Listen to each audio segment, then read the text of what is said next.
Hey guys, I'm Buki Elegbede. It's Friday night. Before you pick up that phone to call takeout, I'm gonna teach you how to make easy pizza from scratch. And it starts by putting a baking stone in the oven and preheating your oven to 550 degrees. All right, we're gonna first start out with making our dough, and that starts out with 1.5 cups of warm water, no warmer than 110 degrees.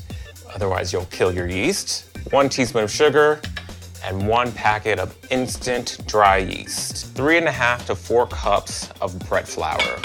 I usually use 00 flour, but it's really hard to find 00 flour in your local supermarket, so bread flour does the trick.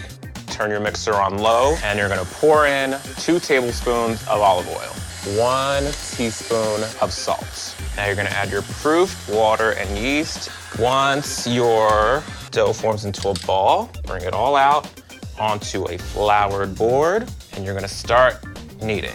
You wanna do this until the dough feels very smooth and tight and elastic. Put your dough into a prepared oiled bowl, cover tightly with plastic wrap. After it's rested for an hour, this is what it looks like.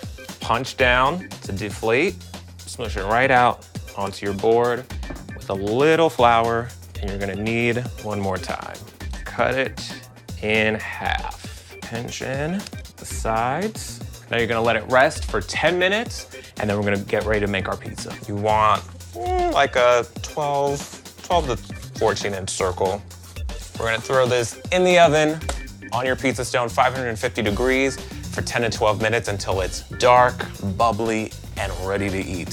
Friday night has never looked better. You'll never call your local guy again when you make your own pizza.